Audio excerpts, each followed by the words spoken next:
The Gator Nationals, the largest championship drag racing event in the Southeast. For 13 years, this mecca for high performance, Gainesville Raceway in Gainesville, Florida, has hosted the Gator Nationals, worth this year nearly $500,000 in cash and awards. The quarter-mile racetrack was blistered in qualifying, with the entire 16-car top fuel drags the 6-second barrier. And what does an all 5-second field mean? Well, back in 1976, when Diamond P Sports first covered the Gator Nationals, only one car was able to record a sub-6-second time. This year, the entire field is in the 5s. Off-season Pro Stock rules changes by the National Hot Rod Association have made these cars faster than ever. Larger engines and a lower overall car weight have combined to radically improve the performance of the factory hot rods. Lee Shepard, the defending world champion, qualified #1, setting new national records in the process. And to give you an idea of the impact those rules changes have made, take a look at the #1 time last year as compared to the time of the 16th qualifier this year. The assault on the qualifying standards did not lessen with funny cars. World champion Raymond Beadle in the Blue Max ended in the #1 position with a fine 5.91 second time. And as you can see, the rest of the field was close behind, with the #16 car just a quarter of a second slower. And Beadle continued to tell the story of Funny Car Eliminator as he came to the line in the first round of competition earlier this afternoon. The experts had classed Beadle as the strong favorite, expecting little trouble from the #9 qualifier, Al Segrini. And it was then that it happened.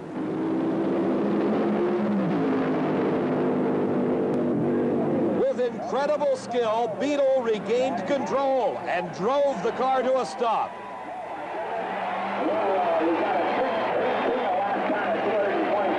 The crowd waited to see whether Beadle had been injured. And as he climbed out, untouched, the crowd roared its approval.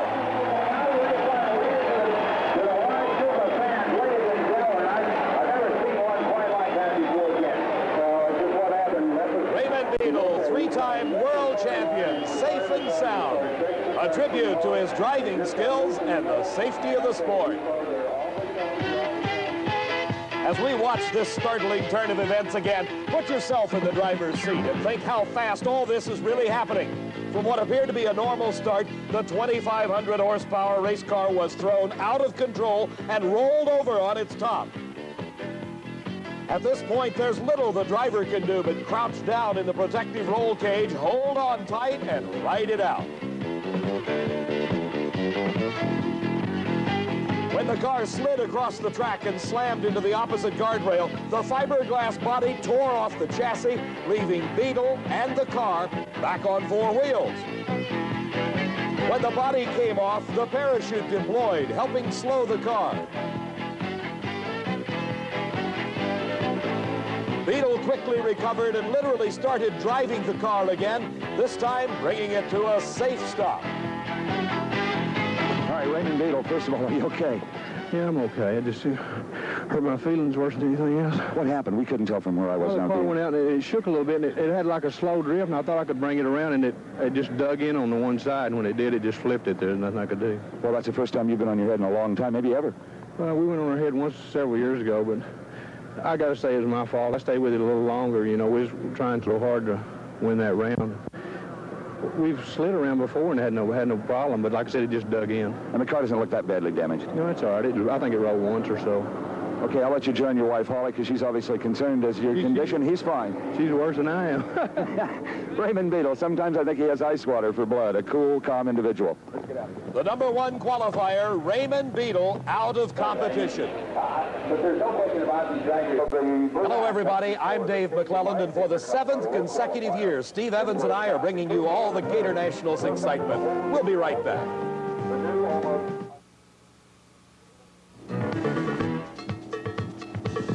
The 13th annual NHRA Gator Nationals at Gainesville Raceway. A large crowd anxiously awaiting the start of the 2nd round of top fuel eliminations as our Diamond P television camera located in the helicopter circles overhead. That helicopter's been flying most of the day, and early this morning at about 8 o'clock, the huge parking lot was jammed with cars trying to beat the traffic jam. There's somebody else up at 8 o'clock, Steve Evans. Dave, even though it's hours before the start of final eliminations, the early arrivals here at the Gator Nationals are lined up as far as the eye can see. Our camera crew picked up a ride this morning to the track from one gentleman who didn't mind the traffic jam a bit. He's the president and founder of the National Hot Rod Association, Wally Parks. Now, Wally, these people make an all-day adventure out of the Gators. It's become a festival. It's an annual thing that they look forward to, and they want to get here early so they don't miss any of the action.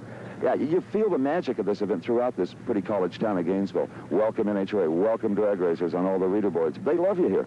Well, it has become the largest event in the city here. It contributes over $1 million according to the Chamber of...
Indianapolis Raceway Park, home of the world's largest and richest drag race, the oldest event in the series of races that make up the NHRA Championship Drag Racing Series. The performances recorded during the last 4 days have startled even the longtime Nationals veterans. Top Fuel qualifying blistered the quarter-mile asphalt. The elapsed time record rewritten by the #1 qualifier, Gary Beck. The pace set by Beck, reflected by the remaining cars. The spread between #1 and 16, only 29/100ths of a second. A father and son team made the Top Fuel field for the first time in history, each driving their own car. 20-year-old Scott Kalita was the #16 qualifier, his dad, Connie, #11. Scott's competition in the first round, Billy Williams. Kalita fell behind at the start, with Williams having a big lead as he crossed the finish line, then disaster. A giant engine explosion, Williams fighting to keep control of the car at over 250 miles an hour. The huge tires acting like giant rubber balls as Williams attempted to bring the bouncing dragster to a safe halt. Okay, Dave, as you can see, an engine explosion, burning the parachute off of Billy Williams' car, burning it off enough where it was ineffective. But Williams is all right, did a masterful job of driving this car. He really did. He avoided the net down here, which some say you shouldn't do, but Billy had it slowed down enough. You're okay, Billy? Yeah, I'm fine. What happened, huh? I don't know. Parachute didn't come out for some reason, and The parachute was out, but I think the fire probably burned some of it off. it sure didn't slow the car down at all. I don't know what happened, really.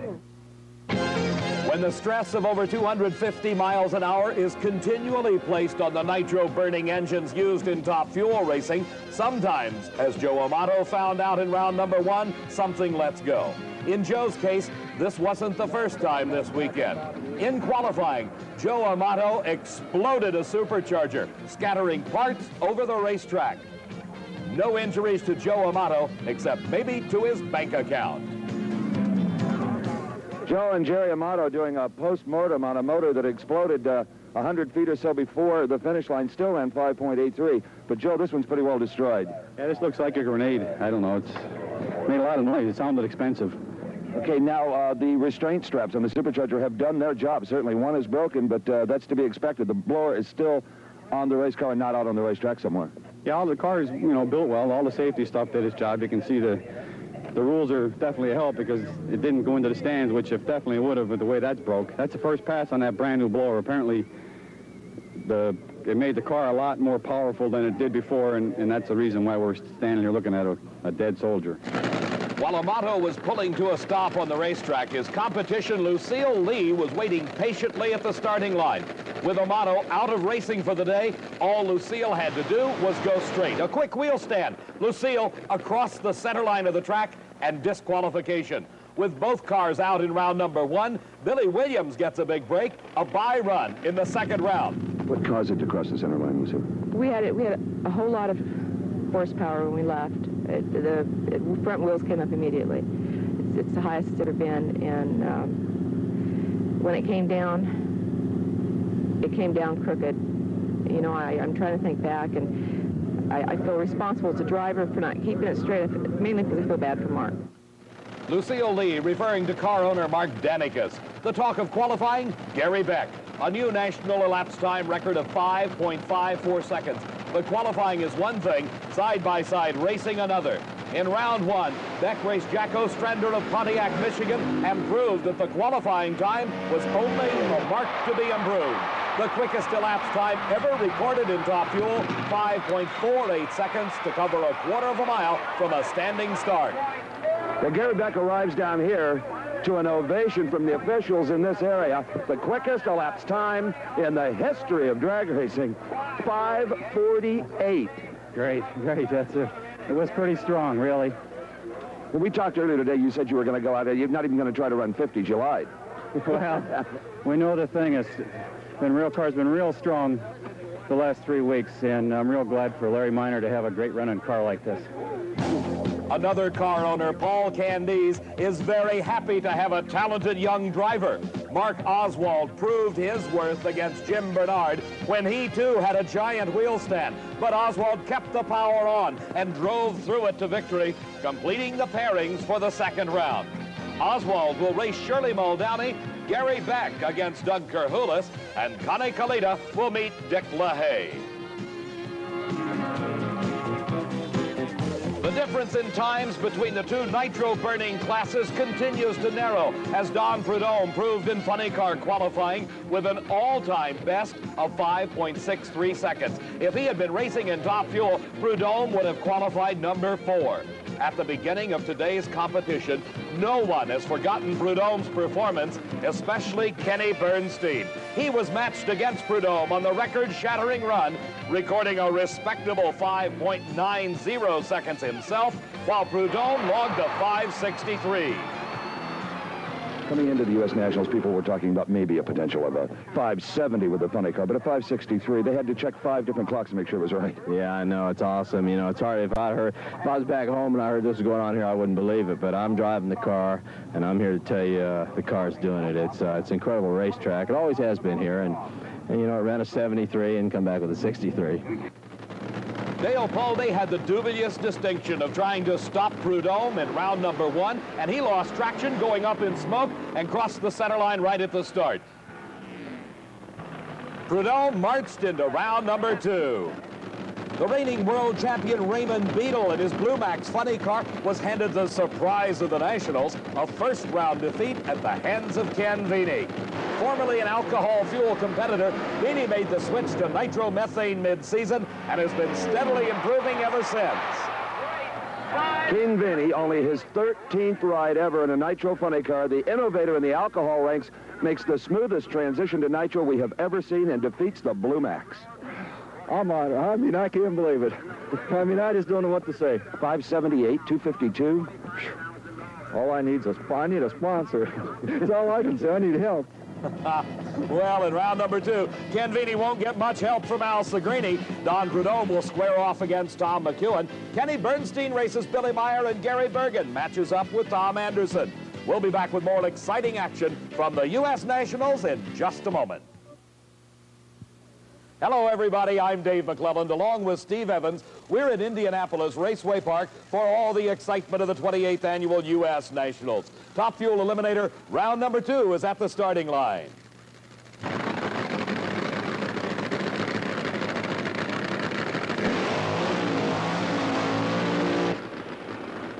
Round number 2 of Top Fuel Racing at the U.S. Nationals, Shirley Muldowney against Mark Oswald. Shirley qualified in the number 2 spot with a spectacular 5.57 second elapsed time. Mark Oswald, the number 6 qualifier. But of course, as you saw in round number 1, the big story here, the gigantic wheel stand by the Candies and Hughes car. Steve had a chance to talk to Mark. Right, a sensational job of driving in the first round with the wheels in the air half the time. Are you going to keep them down against Shirley? Oh, definitely. You can't win a race like that. We were lucky to get by that round. We calmed it down quite a bit now, and I think it's going to run pretty good. By calm it down, you mean? Oh, try to keep the front end on the ground. It had too much clutch in it. Oswald will need that clutch adjustment to beat this woman, Shirley Muldowney. She is the winningest woman driver in all of motorsports. A 2-time world champion against now the fastest car in all of drag racing, the Big Blue Machine from Louisiana, Candies and Hughes, the car owners, Mark Oswald, the driver. And it's up in smoke. Shirley Muldowney has an easy win. Mark Oswald losing traction. How about consistency for Shirley? 5.62 seconds at over 252 miles an hour. A great run. The next pair already fired. Here is the quickest car in all of drag racing. You saw it in round number 1 as Gary Beck ran a 5.48 seconds. Here he's running Doug Kerhulis in the second round. Steve's had a chance to catch up with Shirley Muldowney. Shirley Muldowney continues to saw him off. Jeb Allen first round, now the world's fastest dragster, Mark Oswald. Shirley, he smoked the tires right off the line. Did he? We thought that he would do that, yes. Well, I hear your motor behind us talking to us. It's popping and cracking a little bit, but not a drop of oil anywhere. That's good. Well, it was a little easier run, and I might have shifted it a little soon. I don't know, but I guess it was good enough. Gary Beck, his eyes concentrating on the racetrack that has provided the traction thus far for his 5.48 seconds. He qualified number 1 and set the record at a 5:54. He's racing against the number 13 qualifier from Bakersfield, California, Doug Kerhulis, in the show at 5.80 seconds. Kerhulis, having one of the best seasons of his career, has now got one of the toughest races he's ever faced against the quickest man in the sport with the wheels in the air. Beck backs out of it, brings him back down. It's a close race, and Gary Beck wins it. 5.63 seconds. His speed only 243 miles an hour, and he pulled that out in just the last few feet. As we watch again at the start, look at the front end come up on Gary Beck's car. He backs off, the wheels back on the ground. He is trying his best to pull ahead of Doug Kerhulis, and the mighty horsepower of the Larry Minor car pulls it out at the last few feet. Gary Beck celebrating his 10th anniversary here at the U.S. Nationals. He won it back in 1972 for the first time. Doug Kerhulis shakes his hands. What a job of driving, GB. Yeah, it's leaving awful hard, and it's lifting the left side up real high. We've been concerned about it. We added a little bit of lead to it. We'll probably have to put a little more on it. Track's getting better and better every round. With the traction available, Gary Beck adding lead to the front end of the car, to the front axle, to hold those wheels on the ground. These two cars have just watched what's happened. Connie Kalita, qualified number 11. He is the father of the father-son team. We saw Scott go out in round 1. Dick LaHaye, qualified number 7. But at this point, it is anybody's race. Dick LaHaye from Lansing, Michigan, against his longtime friend from Ypsilanti, Michigan, Connie Kalita. Kalita's already won an NHRA national event this season, winning the Grand Nationals title up in Canada. Both drivers taking their time, building some horsepower in the engines. As the engines get hotter, the more horsepower that they develop. The nitromethane fuels, LaHaye and Kalita, and the wheels come off LaHaye's car. Both front wheels fall off LaHaye's car. After a bit of a wheel stand, it skids to a stop. Kalita is already gone, the engine shut off, and he is coasting to a stop at the far end of the track. But LaHaye starting to climb out of the car. Let's watch again and see if we can see what happens. Severe shake in the car. As you can see, the wheels just crumple over. And he brings the car to a safe stop. No injury to Dick LaHaye. But what a way to lose a race to Connie Kalita, to have your front wheels fall off right at the starting line. The car being towed off the racetrack and will be taken back into the pits. Steve has a chance to talk to Connie. All right, Connie Kalita listening to the PA back here to see who has lane choice when he races Gary Beck, as they both ran the exact same elapsed time. They're comparing the speeds now to try to select a lane choice, as we can hear the public address announcer, Connie. That shouldn't be that way. The Lane choice just went to Beck. That's not right. Do you think so? Well, they're exactly the same elapsed times to the 1,000. You should toss the coin for it as quick as time. So you can go lobby for that. Some you're going to win, some you don't. Well, you and Gary Beck with identical elapsed times, that's not a race, that's more of a war. Yeah, it is. But the lane choice could be very critical. So we'll just take a best shot at it. What can we do? Well, maybe you can convince him to flip. Yeah, I'll talk to him about it. Steve, it sounds like Connie is going to be the racer rather than the politician this weekend. Here's the man that has found Christmas at the Nationals. This is Billy Williams. We saw him explode an engine. The car went off the track. He was able to keep it upright. He repaired the damage, and he got the break when Lucille Lee crossed the center line in round number 1, and Billy Williams moves into the semifinals against Shirley Muldowney. Gary Beck against Connie Kalita. 4 cars remain for one of the biggest purses ever in top fuel racing at the U.S. Nationals. At Indianapolis Raceway Park in the 28th Annual U.S. Nationals, I'm Dave McClelland along with Steve Evans, and we're getting set for round number 2 in Funny Car Eliminator. But one man has got a lot of work ahead of him.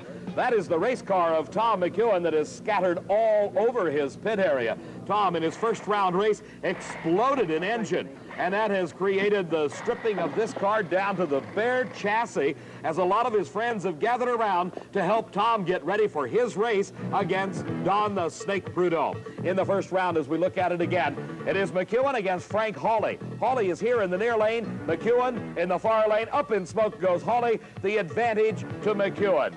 The car travels down the racetrack and then explodes in a ball of fire at the finish line. Steve has had a chance to talk to Tom and ask him how is he getting ready for this race with Don Prudhomme. He'll be good. We race every weekend, and he's a tough man to beat. So we've got a lot of help, and Lombardo loaned us a supercharger, and Roland's crew is over here helping us, and we're putting another motor in the car and fixing the windshield and everything. So we're trying to get back so we can go up and do battle with the snake. So we'll see. Okay, good luck. Tom McEwen, lots of work ahead of him before he races Don Prudhomme.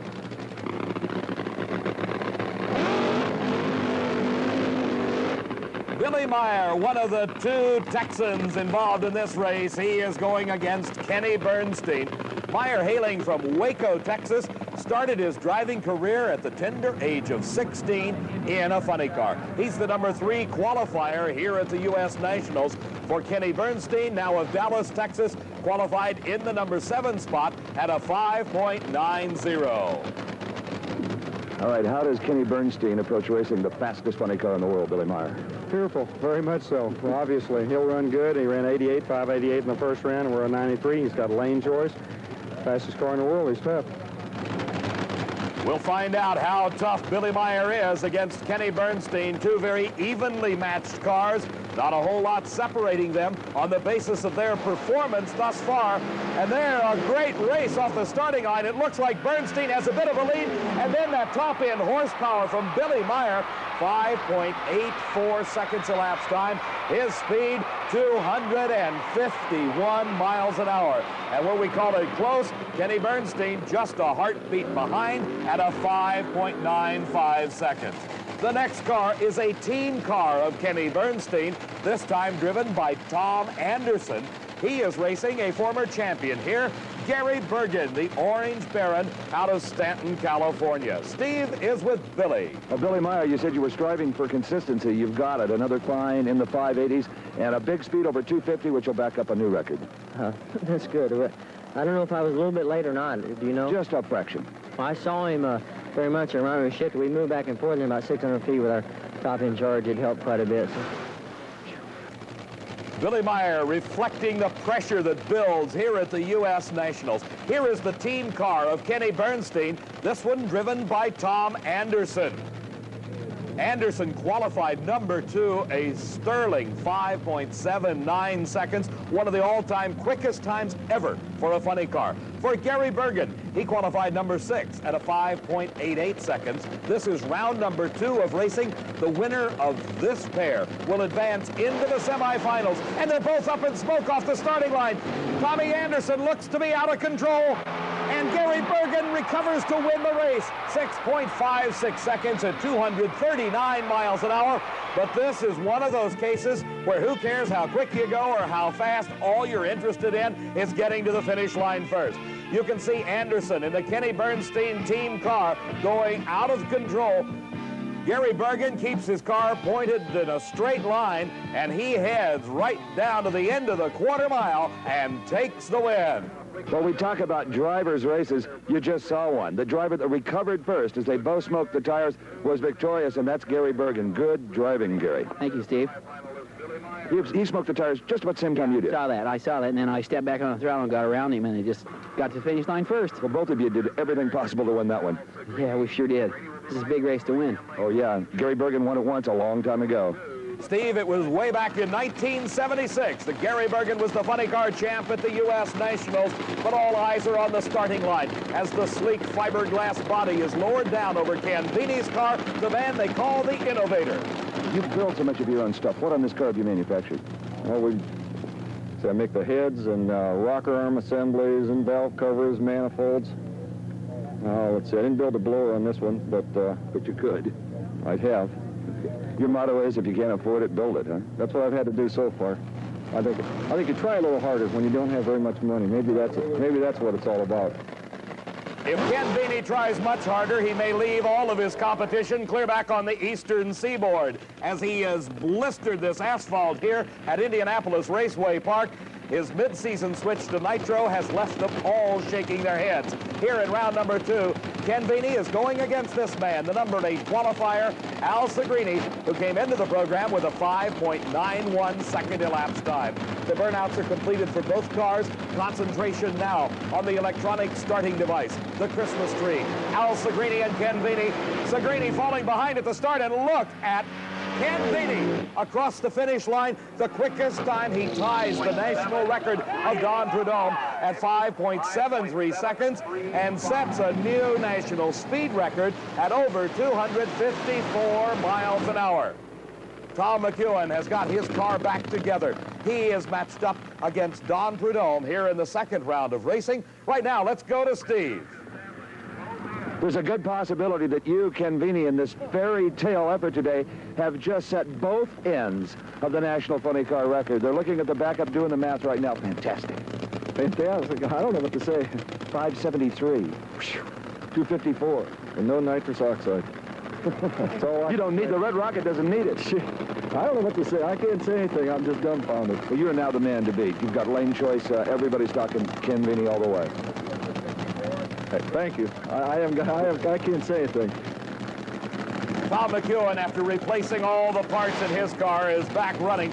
Don Prudhomme, the quickest man ever in a funny car, has also known the parts breakage problems this weekend. Steve asked him about it. So the engine in the car is the last bullet you have? Yeah, we have enough parts, I think, to keep going. But, you know, the competition out here is really tough, too. You know, we set some new records, and but it was costly. But you go from 580s to 560s. You just find the next weak link? That's exactly right. You know, it's you pick up an extra tenth of a second and a few miles an hour, and all of a sudden the wrist pins on the engine isn't strong enough, and you destroyed $10,000 worth of parts. But we proved that these funny cars can run darn near with the top field dragsters. You know, a 563. That's incredible. It's hard to even say, isn't it? It is. The evolution of drag racing, a costly one for Don Prudhomme, but he has got the record at a 573. He has run as quick as a 563. This, a rematch of the finals of the U.S. Nationals 1978. Then it was Tom McEwen winning. This time it is Don Prudhomme. And look at the times, 5.77 seconds, only 218 miles an hour as Don Prudhomme moves into the semifinals to race Billy Meyer. Ken Veeney against Gary Bergen, as we'll return in just a moment to the U.S. Nationals.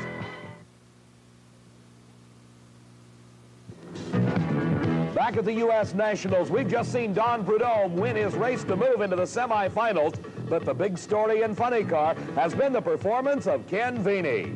Well, talk about incredible. He may have taken your record away from you on that last run. That's what I understand. Yeah, he's really running good, isn't he? Hard to believe. Yeah, you never know. We'll see. Okay. The relaxed confidence of a true champion, Don Prudhomme. Right now, it's Pro Stock semifinals at the Nationals. Ford versus Chevrolet, these factory hot rods running on gasoline and carburetors at over 175 miles an hour. Here is Frank Iaconio driving the bright yellow Chevrolet Camaro. He is matched against the reigning world champion. Frank Iaconio taking time out to talk to his dog just a little bit before going into the semifinal round. His competition, though, he's the reigning world champ. He has already locked up this season's world championship. Lee Shepard, he's talking to his car. Shepard and Iaconio in the semifinals of Pro Stock, and they leave just as if they are one. At the center of the track, it is anybody's race. At the finish line, Frank Iaconio pulls it out by inches at over 173 miles an hour. He records a 7.81 second elapsed time. As we watch again, you see how even it was at the starting line. Then as they go down the track, they remain side by side until just at the finish line, by a matter of inches and by 1,000th of a second, Frank Iaconio gets there first. He's into the finals. His competition will be one of these two cars, the Ford of Bob Glidden or the Chevrolet Camaro of Don Kuntz and Albert Clark. Kuntz, the driver, his partner Albert Clark, working diligently on this car to get it ready to race. For Bob Glidden, a many-time national event champion, he has won the world championship 4 times. Don Kuntz, this his best finish ever in Pro Stock racing. The tachometers in the cars recording RPMs over 10 and 11,000 for these gasoline-burning cars, and a red light start for Kuntz. An automatic win for Bob Glidden in the Ford EXP. Kuntz exploding a motor as he crosses the finish line. He keeps the car under control, but obviously some problems with that 500 cubic inch engine. There you see Don Kuntz leaving the starting line just a hair too soon. The red light indicating he loses, and Bob Glidden moves into the Pro Stock finals at the Nationals against Frank Iaconio. In the pits, Steve is with loser Lee Shepard. Lee Shepard's girlfriend, Marcia Brown, trying to console him here in defeat. It was just whoever let the clutch out first on that one. Yeah, it looks that way, Steve. It was, Frankie did. Yeah, he did. Well, he's been driving real good lately, and it's hard to get a light on him every time. Lee Shepard may have lost this battle, but he won the war, having already clinched the world champion title for the 2nd year in a row. In addition to the professional categories in racing here at the Nationals, Sportsman Eliminator have been in competition. In the Stock Eliminator final, S.E. Buchanan in the far lane from Hot Springs, Arkansas, takes on Northville, Michigan's Don McElroy. Buchanan in the Ford Mustang had the head start and held on for the win, taking his 2nd ever NHRA title and some $6,700. A big break for Greg Tabler in Super Stock Eliminator as his competition, Ron Cosner, was unable to answer the final round call, taking his 1st ever win. Greg Tabler winning about $7,700 as the Super Stock champion. In Super Gas Eliminator, Stan Struzala against Bob Phillips. A close race to the finish line, but it's Struzala there first, the 31-year-old from Elkton, Maryland, winning about $7,500 as the Super Gas champ. Competition Eliminator sees a big head start going to David Nickens of Houston, Texas. Following behind him and trying to play catch-up is Gary Brown from Buford, Georgia. The 29-year-old Brown wheels the Camaro past the Datsun at the finish line. $8,900 in the competition eliminator title to Gary Brown. A red light start settles the Top Fuel motorcycle. Terry Kaiser from Houston, Texas, leaves just a hair too soon, and the win to Roland Stewart from Gainesville, Florida. In Pro Comp Eliminator, the classic matchup of the dragster versus the funny car. The alcohol-burning car see Bob Gottschalk in the Ohio Thunder funny car defeat Galen Roji in the dragster to win his 2nd national event title this season. Some 1,000 racers started competition here about 6 days ago. Our congratulations going to all the Sportsman Eliminator champions. Another winner of an award is with Steve Evans. Out of the over 1,000 cars entered here at the U.S. Nationals, The McGuire's Wax people have selected this stunning 1982 Pontiac Trans Am Pro Stocker as best appearing car of the entire event. It's owned by Ronnie Manchester of Westport, Massachusetts. It was built by Don Ness Racecraft, the body and chassis anyway. It took some 28 weeks to construct this Pro Stocker. Manchester owns a body shop in Massachusetts, and he personally applied the absolutely gorgeous red paint. Everywhere you look, it is chromed, it is anodized, it is polished. It's also very, very fast. It qualified in the field here. So our congratulations to Ronnie Manchester for what just about everybody feels is the finest Pro Stocker ever built. While a lot of work is going on in the pit area, here's one fan that's catching a few winks when he has a chance. We'll be right back at the U.S. Nationals.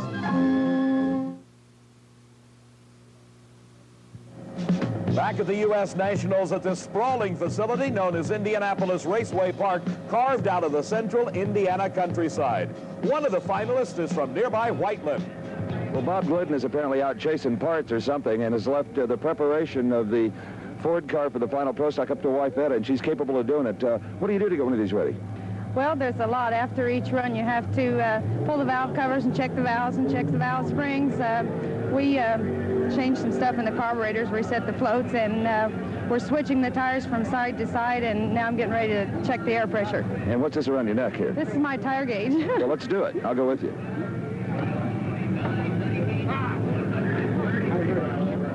How much air are we going to put in these, or is that a secret?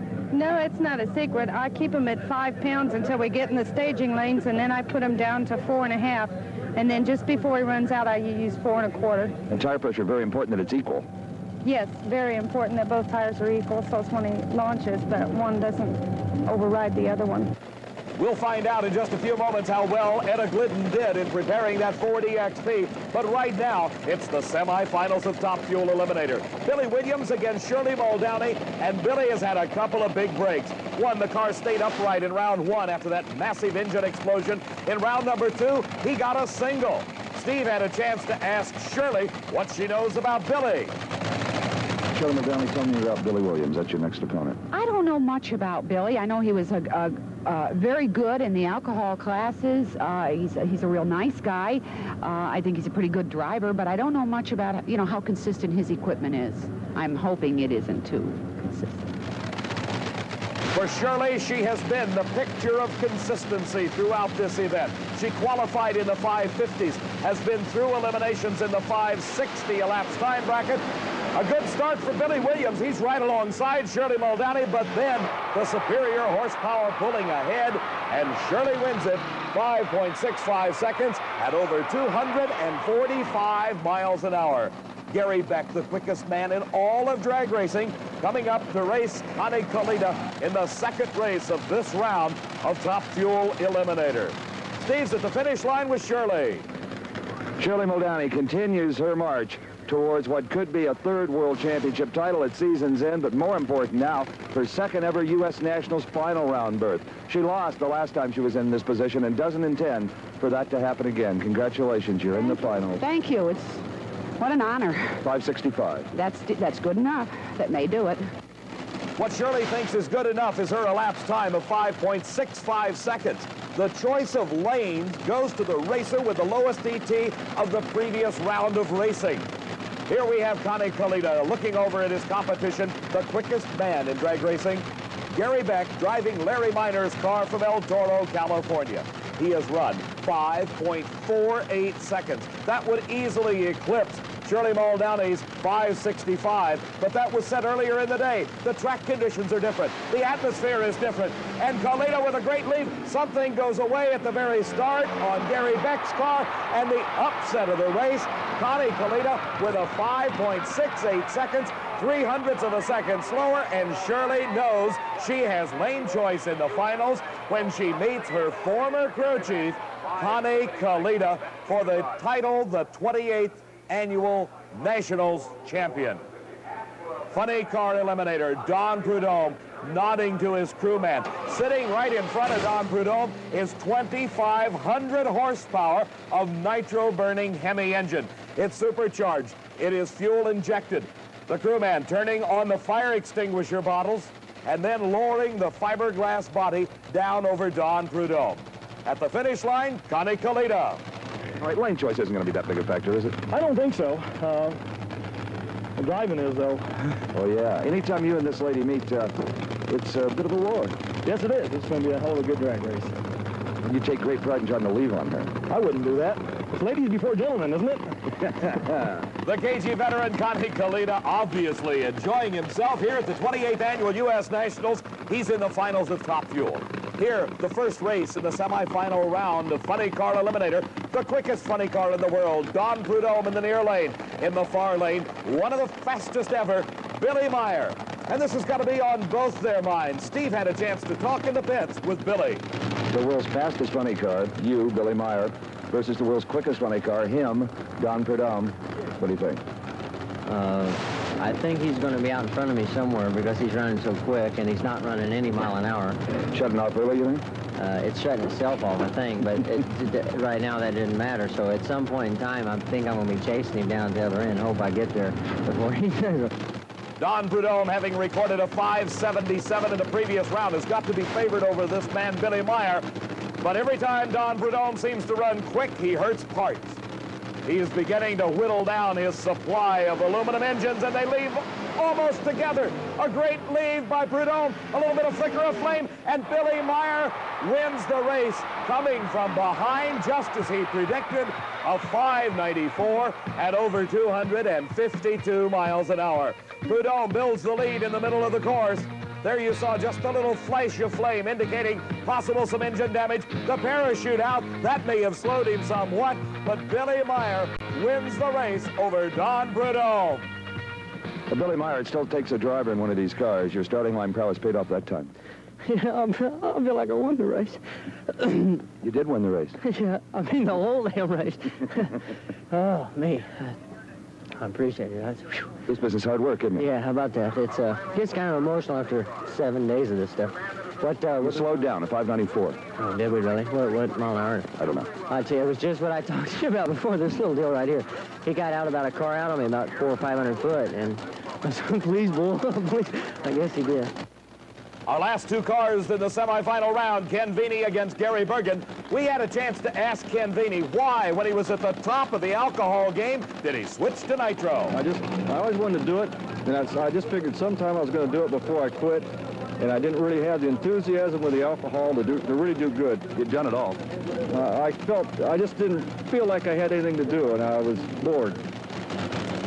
He got rid of his boredom in mid-season as Ken Veeney moved to nitromethane. He has run a 5.73 at this event.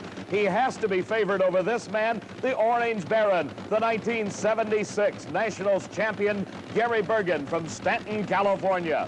Veeney from Wadsworth, Ohio. Searching for a sponsor, but showing everyone in nitro racing what it's all about, and he goes up in smoke.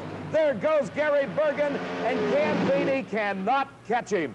Gary Bergen into the finals, 5.93 seconds. He takes the lane choice over Billy Meyer as they move into the finals, and Ken Veeney up in smoke.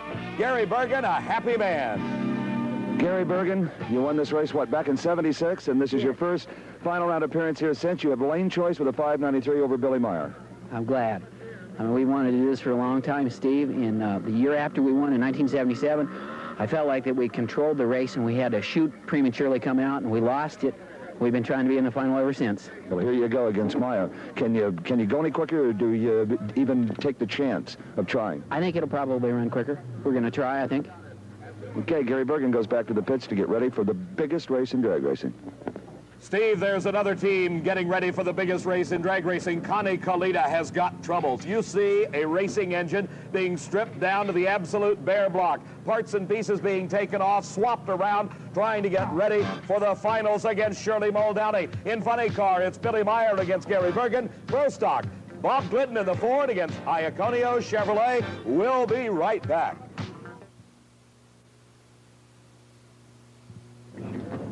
At the U.S. Nationals, frantic action going on in the Connie Kalita pit area as he tries to prepare his car for the finals against Shirley Muldowney, where a bit of a contrast takes place as things are relatively calm around Shirley's car. Her crew going about their tasks of preparing the car.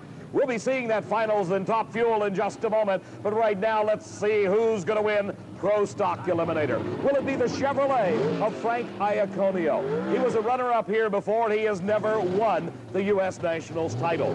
His competition, though, is Bob Glidden, driving the Ford EXP. Glidden has been a national champion many times here at Indianapolis Raceway Park. He knows how to handle the pressure. Can he get the performance out of the car to take the win? Both cars concentrating on that series of lights known as the Christmas tree, and a great start for Iaconio. Just a few feet ahead as they leave the starting line. Can he hold on at the finish? He does. It is Frank Iaconio, the Pro Stock champion. 7.80 seconds. His speed 173 miles an hour. The race won at the starting line as the elapsed times identical. 7.80. As they approach the finish, you see how close it was. There they go, 4,000ths of a second. Frank Iaconio, the champion. As the Pro Stock finalists roll in here, I don't think either one of them knows who won. You won. Frank Iaconio, identical 780 elapsed times. Really? Oh, my God. I knew I won. I saw the win light when I come to the traps. Because the scoreboards are just a little ahead when you cross the finish line. I saw the light come on. Right, that's the sound of Bob Glidden leaving here in haste. Had it not been for that light, you wouldn't have known, I don't think. No. Other than that, you know, it was so close, I couldn't tell who won. Greatest ever victory for you here? Yeah. The only other time I was in '76, I was runner-up, and since then I haven't done anything here. Well, he's won 2 national events this year, the Winter Nationals and now the U.S. Nationals from New Jersey. Frank Iaconio defeats 5-time world champion Bob Glidden. And Steve, he takes home some $18,000 for the Pro Stock Championship. Funny car eliminator and a bit of a switch. Gary Bergen moves over into the right-hand lane. He had lane choice. Throughout the day, the racer with the low elapsed time basically has taken the left-hand lane. He gave it to Billy Meyer. Will it make a difference? We'll find out in a few moments. Billy Meyer, way back in the early 70s when he was only 19 years old, was in the finals at the Nationals. He did not win that race. Gary Bergen, of course, a champion here back in 1976. As darkness falls, up in smoke goes Bergen. And there is the winner of Funny Car Eliminator, Billy Meyer. And he did not take it easy. He recorded an outstanding 5.91 second elapsed time at 247 miles an hour, one of his slower races of the day. And there's where Bergen lost the race. He smoked the tires, he lost traction. As in the gathering darkness, you see the flames of those nitro engines standing tall off the headers. Well, the disappointment of that 19-year-old a few years back will now be replaced with a $30,000 smile on the face of Billy Meyer, his first ever U.S. Nationals victory. Congratulations. Feels very good. Feels very good. And very emotional. Yeah, I just thank the Lord. All right, Billy Meyer, whose young first son was born just last week, and this was for him, for Adam. It's my wife. And a big boost towards a world championship. A lot of points are paid here, more than any other race. Billy Bergen smoked the tires instantly. I saw it. I think I was a little bit late. And my car leaves pretty slow, and his left, and I saw him all of a sudden, and I went by him, so I just shifted it quick and just tried to get it down there. We probably, what, run 610 or something? On the 590s. Did we really? How about that? Billy Meyer reflecting the emotion of the moment, but for Connie Colita, it looks like we're going to have a race. He's just about got his car back together to run Shirley Muldowney in the finals of Top Fuel Eliminator and the most prestigious championship drag racing title of them all, Top Fuel National Champion. We'll be back in just a moment at Indianapolis Raceway Park.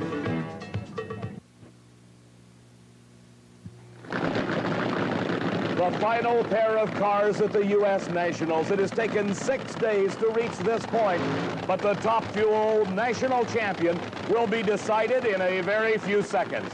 Shirley Muldowney has never won this title before. She has won 14 other national events. She is the only person ever to win the Top Fuel World Championship twice. Her competition, the KG veteran, Connie Colita. He won a national event title way back in the late 1960s. He won his second one this year when he defeated Shirley Muldowney in Montreal, Canada. Connie Colita was the crew chief for Shirley Muldowney when she won her first world champion title back in 1977. He came back to the sport, has done exceptionally well as a driver, and is here matched up against Shirley in the finals of the 28th annual U.S. Nationals. Over $30,000 riding on this one single run. Shirley Muldowney against Connie Kalita. A great start for both cars, and Kalita drifts away out of the center of the track, and Shirley Muldowney goes straight ahead for the win. She has won her first ever national title. The crew reflecting the glory that is Shirley Muldowney's at this event. Her crew chief, Ron Tobler, along with her son, John Muldowney, very happy along with the rest of the crew. A great race for Shirley. Connie acquitting himself exceptionally well as Shirley Muldowney wins the Nationals. Shirley Muldowney wins her first ever U.S. National Championship in the quickest side-by-side drag race in history, a 5:57 for Shirley Muldowney, some $30,000 to this young woman. Congratulations. Thank you very much. Thank you. I'll take that. Shirley, tell me about the race. We weren't that worried about him. He had to borrow a motor from our good friend, the Budweiser man, and we thought that was his downfall. Okay, now this gives you a big lead towards a world championship. I don't think anybody can catch you now. I don't think so either. I don't think so either.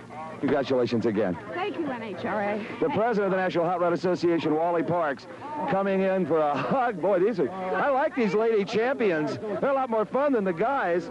Oh, and Wally, what a U.S. Nationals we had. Absolutely unbelievable. Well, I think this is one of the most memorable ones I've seen. We're all so excited all day long, and it was just out of this world. I think it's going to take us a few days to digest what we saw. I think so. There was so much action, so many records that it's going to take a long time to go through all the results, but boy, it was a honey. Right you are, Wally. A tremendous race, this 28th annual U.S. Nationals. For Steve Evans, I'm Dave McClellan saying so long from Indianapolis Raceway Park.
Diamond P Sports presents from the National Hot Rod Association, Championship Drag Racing.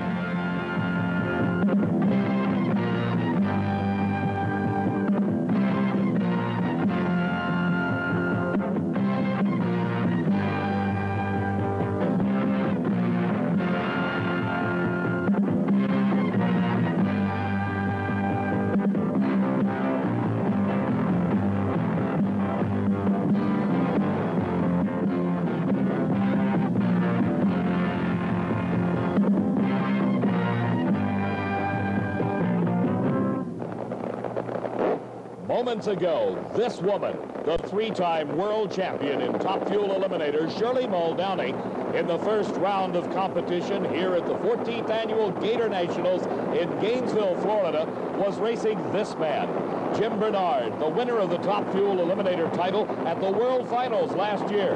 It was on this run that Shirley recorded the fastest speed ever, over 257 miles an hour.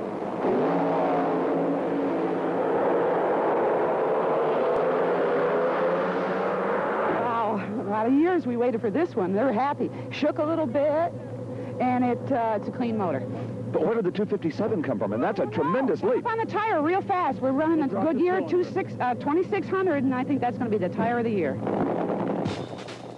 Just a few minutes after that, in the first round of funny car competition, Gary Bergen in the near lane was racing Kenny Bernstein.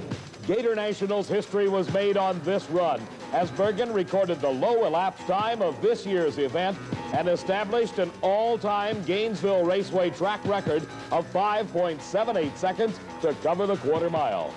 The Gator Nationals always provides the fans with a dramatic moment. This year in Super Gas qualifying, Mickey Thompson of Ohio, named after the legendary drag off-road and Bonneville racer, left the starting line and found himself out of control.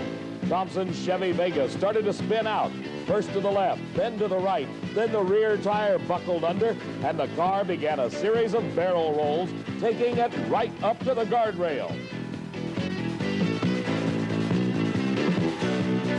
Right after the crash, we had a chance to talk with an obviously shaken Mickey Thompson. Just remember heading for the right guardrail and trying to turn it back. And that's all I remember. Thanks to the stringent rules and safety requirements of NHRA for all classes of cars in competition, an uninjured Mickey Thompson is able to wonder what happened.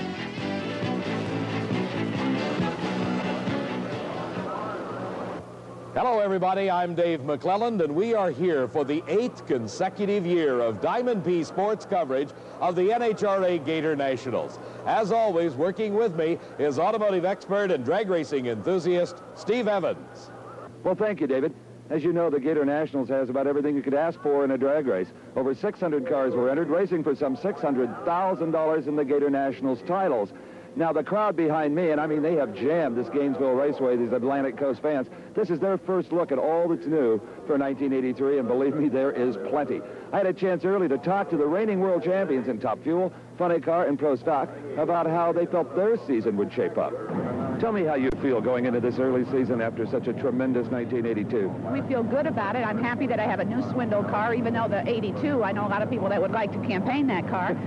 But I think on this circuit, this is where we're happy. This is where we feel at home. The conditions are real good. It's fair for everyone. Everyone has an equal chance. It's what we like to do. Lee, your first championship came very, very hard. It came down the last race of the year. However, last year, by mid-season, you had run away with it. The title chase was over. Is it going to be that easy this year? Well, I don't think so, Steve. Frank Iconio's running awful fast. He's running quite a bit faster than he was last year. So we expect to have a lot of competition this year. How has becoming world champion changed your life? Oh, a lot of people want to talk to me now. They want to hang out with me. Before they didn't. So I like that. It's inspired us to run for the rest of the year. I mean, we've realized that we can do it now. It was something that everyone always thought couldn't happen by an underdog team, and we proved it can happen. I think it's helped a lot of other people, too, just with their attitudes, you know. The reigning world champions ready for the Gator Nationals. The 1983 Gator Nationals are being brought to you by McGuire's Car Wax. For over 50 years, McGuire's quality waxes and polishes have been the choice of car care professionals. And by Goodyear, makers of Eagle high-performance radials and Wrangler all-season radials for light trucks. And by Budweiser, the king of beers and proud sponsor of the U.S. Olympic team. For all you do, this Bud's for you. Top Fuel Racing at the Gator Nationals coming up next.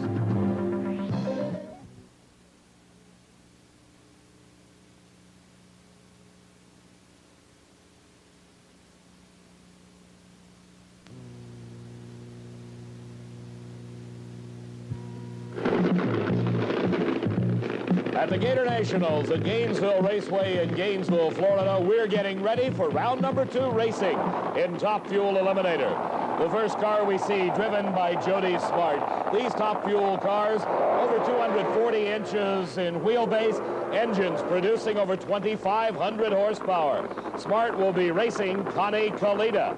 In this second round action, Jody Smart from San Antonio, Texas, finishing in the runner-up spot a number of times, while Connie Kalita, a true veteran of the sport, his career dates back to its start in 1958. Last season, Kalita, winner of 2 NHRA national event titles, while Jody Smart has yet to take home his first NHRA title. Both cars off the mark together, and it is Smart. But no, Connie Kalita comes from behind and takes the win, 5.71 seconds. His speed, 248 miles an hour.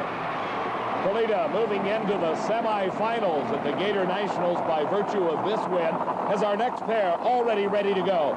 The Donnell brothers into agribusiness up in the Central California Valley area. Danny Donnell, the driver. His competition, another agribusiness man,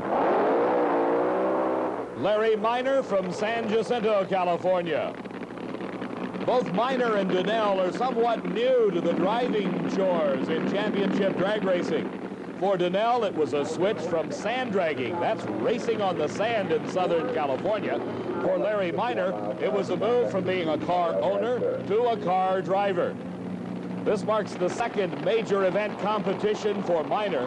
He has been very successful in his move to the driver's cockpit. Steve Evans is with Connie Kalita. That was a good drag race with Jody Smart. Yes, it was. I looked over and he was right there. I didn't know who won in the other end. No, you did. The wind lights blinking in your lane. Thank you. The crafty veteran Connie Kalita heading back to the pits to get ready for the semifinal round. We're still in the second round of racing, and Larry Miner making the switch to the driving chores very easily. He qualified well at the recent Winter Nationals in Southern California. Also qualified very well here at the Gator Nationals. For Danny Donnell, he was a recent upset victor over Shirley Muldowney at a regional race in California. Recording a 5.66 second elapsed time, Donnell earned a lot of respect in winning that race. But here at the Gator Nationals, it's the one that gets to the finish line first that advances to the semifinals. Danny Donnell against Larry Miner. They're side by side at the start, but look at Miner pull away. And Larry Miner records the second quickest elapsed time in history at 5.51 seconds. His speed over 246 miles an hour.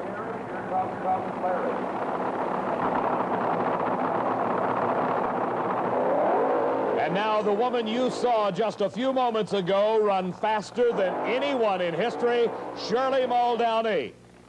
Shirley will be racing against the longtime superstar Gene Snow from Fort Worth, Texas. Shirley, an unprecedented 3 Top Fuel world titles to her credit, while Gene Snow coming back after a several-year layoff into Top Fuel racing. Snow has his work cut out for him as he had difficulties during qualifying, finally making this super tough field. But Shirley recording that blistering 257-mile-an-hour charge in the first round of racing is definitely the favorite here as we advance through the second round. Shirley has recorded more 5-second elapsed time runs in competition than any other driver.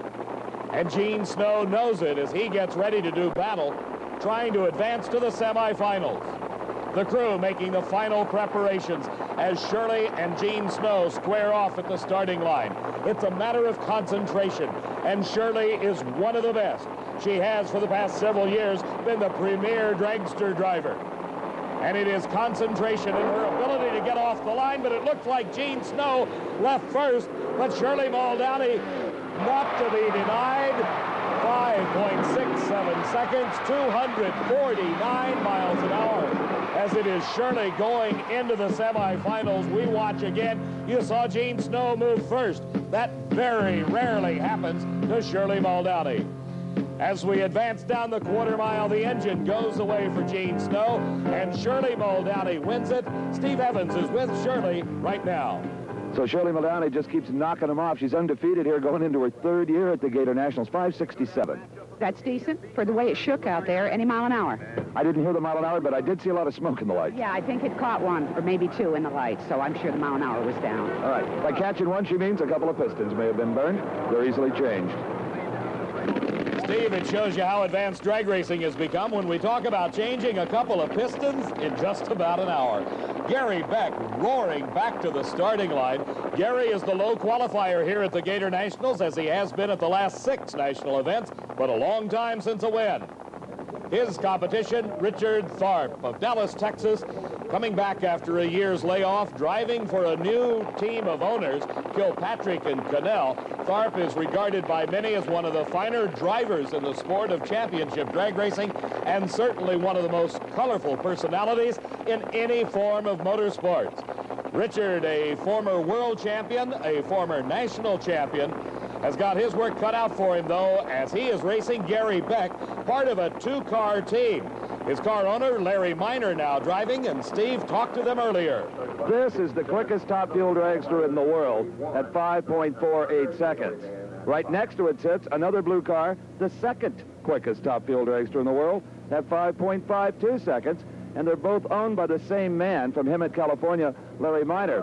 Now, Larry, you've still got Gary Beck driving, but now you're driving too. How did this all come about? Well, I've always wanted to drive one of these cars. I've driven all the other race cars that I've owned, and this winter gave us a good chance for me to get my license, and Gary worked with me, and we just planned on going to one national event, but I liked it so well, and the car's running good. I kind of got the bug right now.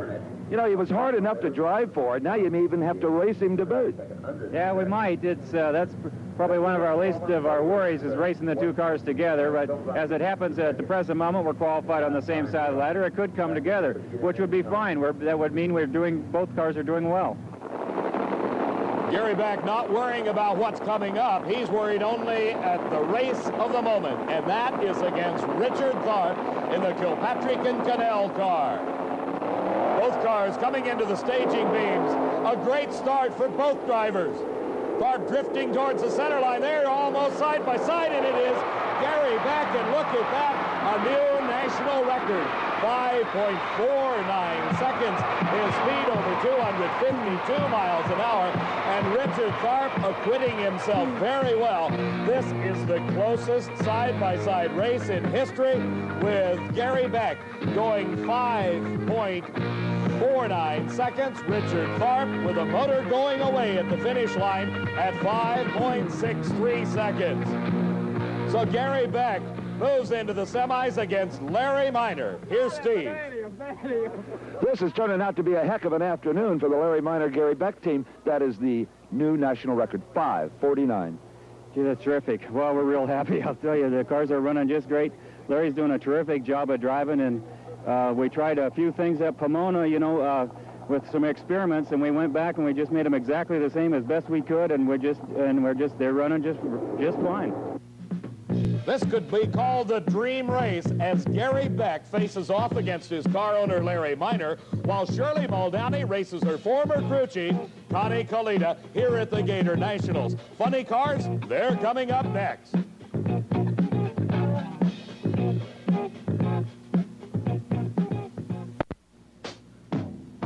We're back at the 14th annual NHRA Gator Nationals at Gainesville Raceway near Gainesville, Florida, getting set for round number 2 racing in Funny Car Eliminator. A funny car, that tubular chassis creation carrying an engine very similar to the top fuel racers, over 2,500 horsepower, but encased in a fiberglass replica body of a late model American or foreign car. The interesting point here, the driver sitting behind all that nitro-burning horsepower. The funny cars, like all cars in competition, do those long, smoky burnouts.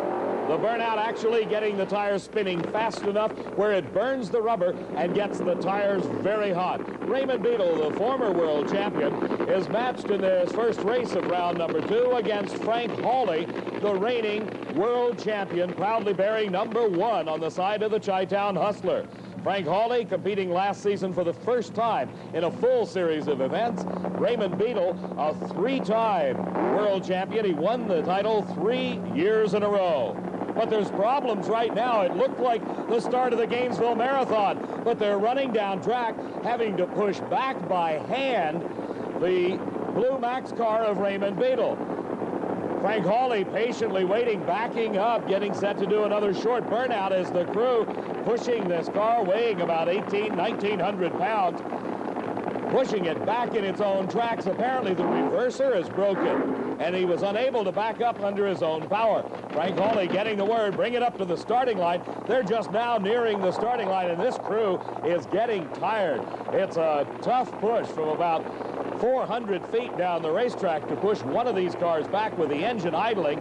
It's trying to go forward as the centrifugal type clutch trying to pull ahead, but it's Raymond Beadle back at the starting line. The Blue Max has made it. There will be a race against Frank Hawley. Had he taken much longer, Hawley might have had a single, but Beadle is giving him what he can.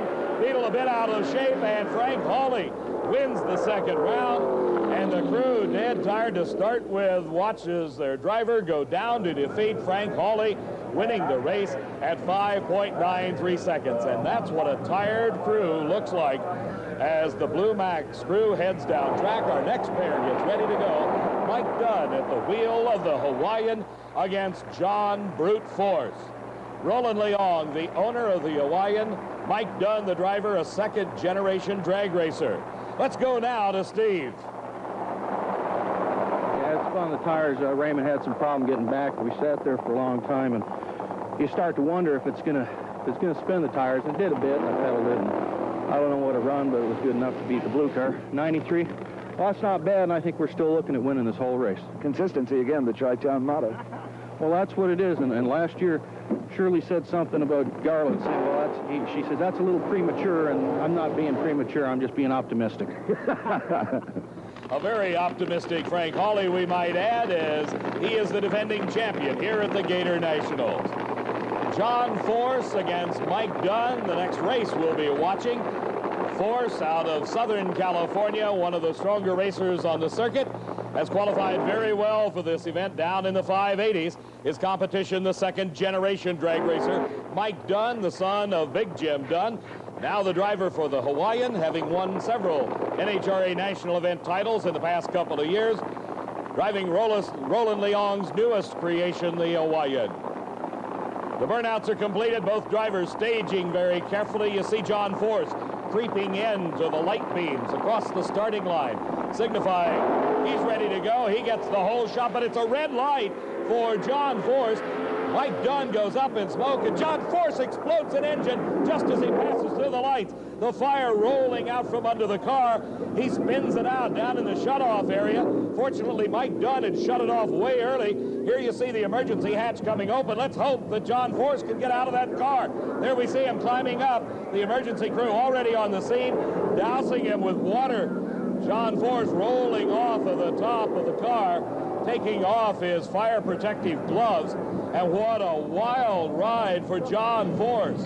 A tough break as not only he red lights, but as you see again, explodes the engine. Look at the fire coming out from underneath and behind the car. The parachute trying to slow it down. And now the parachute goes the way as the flames burn away the shroud lines. Now the fire really coming up, carrying the onboard fire extinguisher. You notice very little, if any, fire inside the cockpit where the driver is. That's the purpose of that fire extinguishing compound. A tremendous driving job by John Force, and I'm sure he is shaken up, and we'll find out as we go to Steve Evans. John, you okay? Fine, Steve. Again, the safety equipment, what would you do without it? Save my butt. What could you do? When we saw the white smoke, that's when the fire bottles hit, I guess. Oh, yeah. Save me. I love it. Did you have any idea where you were on the course? Just from the steering wheel, because the front end was staying intact, and it was a little bit sideways, and Roland must have done a good job because he didn't ram me, because I know I crossed him a little bit. And I could see, and when it turned sideways, the fire cleared some, and God, I can't believe I red lighted up there. I didn't know that either. In fact, you just told me that's the first time I've known that. Cars, we can replace. Good guys like you, we can. I'm really glad to see you're okay. Everybody is. Thank you. Steve, you can see the disappointment as you found out as John Force, realizing not only did he have a very expensive blower explosion, he red lighted to lose the race, meaning he left the starting line too early. Our next pair just coming out of the water, we find Gary Bergen. We saw him a little bit earlier establishing that track record of 5.78 seconds. He's running against Tom Anderson. Bergen, a former national champion, with that 5.78 seconds, certainly puts him up in the top of the class of funny car racers at the moment. For Tom Anderson, he had the same problems, as you see some scorch marks on the back of the car, the same problems that John Force did earlier in qualifying.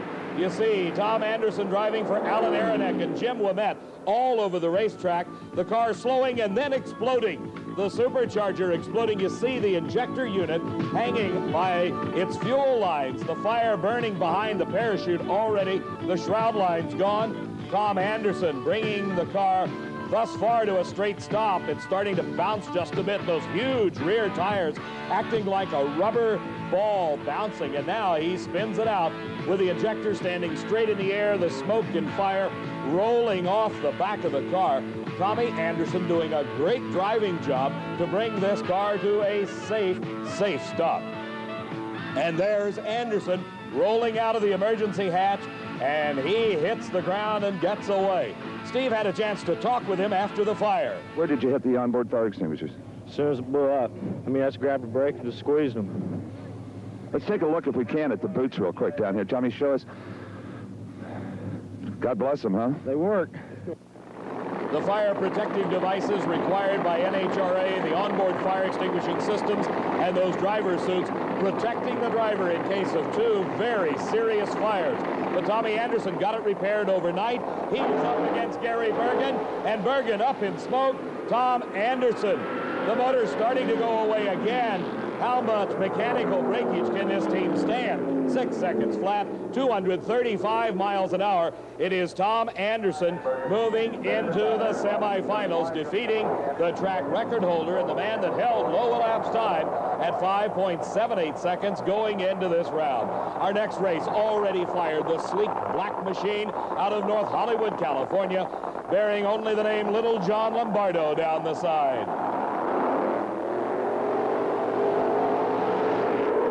Little John, one of the strongest racers on the West Coast, up against the traveling pro, Dale Poldy, teamed with partner Mike Hamby in the Warrior. Poldy, one of the fastest funny car drivers in the world, had previously held the NHRA national record. For John Lombardo on the national trail this season, qualified very well in the high 580s. So it is Dale Poldy to go against John Lombardo. Here the final race of round number 2 in Funny Car Eliminator at the Gator Nationals. Here are the lights at the top of the Christmas tree indicating when they're all 4 lit that the drivers are ready to go, and the green light comes on. John Lombardo against Dale Poldy. Poldy seeming to pull ahead at the middle of the race, but it is a close race to the finish as Poldy wins it 6.02 seconds. His speed 241 miles an hour. The semifinals are set for Funny Car. It'll be the world champion Frank Hawley against the Hawaiian Mike Dunn. Dale Poldy against Tom Anderson here at the Gator Nationals. Today in the Connie Kalita pit area, Steve. I tell you, I wish my local garage mechanic could see what's going on in Connie Kalita's pits, because he wouldn't believe it. The Kalita car was ready to come down off the jack and go to the staging lanes to meet up with Shirley Muldowney. But they found a leaking exhaust valve after the entire engine had been reassembled, and they were done, they thought. Now it is coming apart again, and will they have time is the big question now to get it fixed. We'll be keeping an eye on all the action in the Kalita pit area, but up at the starting line, this overflow crowd is looking on as the semifinal round of Pro Stock Eliminator gets ready to go. It is Bob Glidden at the wheel of the Ford Thunderbird. That's the 83 version against Lee Shepard driving the Rare & Morrison Camaro. The Chevrolet of Lee Shepard, the world champion for the 2nd year in a row. Bob Glidden, the winningest driver in all of drag racing history with a total of 35 wins to his credit, is wheeling this new Ford Thunderbird, the 83 version. These are gasoline-burning cars, 500 cubic inch engines, and they are off the starting line. It is a close race. At the finish line, it is Lee Shepard in the Camaro. With a speed of over 181 miles an hour, Shepard wins it. The classic and highly popular Chevrolet versus Ford match up again in the semifinals. Frank Iaconio, number 2 in the world last season, at the wheel of his bright yellow Camaro against the red and white Ford Thunderbird 83 version of this man, Ricky Smith. Ricky in his 2nd full season of NHRA National Event Competition, making it to the semifinals to race number 2 in the world last year and recent winner of the Winter Nationals, Frank Iaconio. The concentration begins to build as both drivers, having finished their burnout, get themselves mentally prepared to leave that starting line as quickly as possible without leaving a red light. Rolling forward ever so carefully, both cars come into those light beams. When it's set, starter Buster Couch throws a switch, and it's a green light. Off the line first, and with a bit of the lead in the middle of the track, it is Frank Iaconio. He extends it to win the race over Ricky Smith. It'll be an all Chevrolet final. Frank Iaconio against Lee Shepard. Steve? We're down in Tom Anderson's pits, and there's a bit of good news, right? Yeah, I guess so. It looks like we can fix it anyway. So a lot of that smoke we saw was what, the tire rub in the body? Yeah, because when we had to fire it, the body kind of sagged on the car, and the tire rubs it now. I heard you guys say that you back-sided 3 pistons. Why don't you show us what that means with this piston here? Okay, a back-sided piston means that on the reverse side of the piston, that gets hot and pushes the rings down and puts black death all over. You see all this scuff all over here is not supposed to be there. That's black death? That's black death. Well, this is not a severely burned piston. I've seen them just melted. No, this one's not bad at all. This is normal for fuel racing. They come out sometimes where they wouldn't even make a good ashtray. That's true. It won't even hold ashes. Steve, a great attitude for a team that's had a lot of trouble this weekend. Here at the Gator Nationals, we've had a lot more racing going on as our sportsman categories of competition have evolved to winners in all the categories. In the stock eliminator finals, Ron Jeffries in the far lane driving the Firebird up against the Camaro of Ken Kuntz, and Kuntz gave it away on the starting line. You see the red light showing, indicating that Ron Jeffries from Winter Haven, Florida, a big favorite with this overflow crowd, taking home his first ever NHRA title. In Super Stock Eliminator, David Colber from Fredericksburg, Virginia in the near lane is racing Don Wolf of Clarksville, Tennessee, and Wolf in the Chevy 2 by a matter of inches wins Super Stock Eliminator. In Super Gas, it is Johnny LaBouse from Rome, Georgia against the Ohio-based Mike Mazza from Mount Vernon. These two highly modified cars, the Dodge and the Chevy Vega, finds the Vega coming out on top. Mike Mazza, the winner. Competition eliminator, Bob Kaiser of Broomall, Pennsylvania. Coleman Roddy from Port Arthur, Texas. Roddy in the Corvette. The Chop Top Opel GT of Bob Kaiser wins it by a car length. Competition eliminator champion, Bob Kaiser. In Pro Stock Motorcycles, it's Terry Vance in the near lane against Bob Carpenter, and Terry Vance with the 83 Honda defeating the 82 Suzuki. Vance, your champion. And in Top Alcohol Funny Car, Frank Manzo was to have run Bob Gottschalk. Gottschalk unable to make the call for the round. In Top Alcohol Dragster, Bubba Sewell was to have run Don Woosley. Woosley having mechanical problems. Both Frank Manza and Bubba Sewell, the winners. NHRA officials decided to run them together. And Bubba Sewell and Frank Manzo, your winners in Top Alcohol Dragster and Top Alcohol Funny Cars, respectively. Our congratulations going to all the champions. Bubba Sewell, Frank Manzo, Terry Vance, Bob Kaiser. These are the sportsman champions, along with Mike Mazza, Don Wolf, and Ron Jeffries. Steve Evans is with the president of the National Hot Rod Association, Wally Parks. Thank you, David. Wally, we're always impressed with the growth of this sport from year to year. But looking around here in Gainesville, I'd have to say that NHRA has taken a giant leap forward in '83. Well, there's no question about it. We've been absolutely amazed with the way this season has started out. And that applies not only to the tremendous amount of new and very costly equipment that's running, but the number of increased sponsors that we've got in the program. It's just overwhelming. And, of course, as far as attendance is concerned, why, it's been up and looks like it's going to continue to go up. You know, back in the middle to late 60s, the muscle car era, as it's become known, the factories were very much involved, quite an influence. Then they disappeared. They are back in '83. That's obvious here. How do you account for that? Well, I think that's a part of the new movement to try to excite people into buying automobiles again. You know, we've gone through some very tough years as far as the auto manufacturing industry is concerned. And I think everybody has learned the lesson, the fact that there has to be a little bit more glamour, a little more dramatics, a little more excitement as far as car sales interest is concerned. So the factories are very actively involved now trying to create some new performance images. We know that the cars are smaller today and the engines are smaller, they're more economical, but we found that the performance is there. So we're very happy to see them back into our ranks, and certainly there are an awful lot of racers out there that are using their equipment. Continued success to you and NHRA. Thank you. The semifinals are set for Top Fuel and Funny Car, and we'll be coming back to Gainesville, Florida in just a moment. Back at Gainesville Raceway, I'm Dave McClellan, along with Steve Evans and Tom Anderson. Will make it into the semifinals. All the work for Alan Aronek and Jim Ouimet, his car owners, paid off, and it's about time, as the first two cars already completing their burnouts. Frank Hawley against Mike Dunn. Mike Dunn, the latest in a series of drivers for car owner Roland Leong at the wheel of this Dodge Charger-bodied funny car. The Chi-Town Hustler, one of the most feared names in all of racing, based on last year's performance when Frank Hawley won the World Championship, and it was this race and a win a year ago that sent him on his way, and Mike Dunn up in smoke. It is Frank Hawley into the finals. Hawley with a very consistent 5.94 second elapsed time.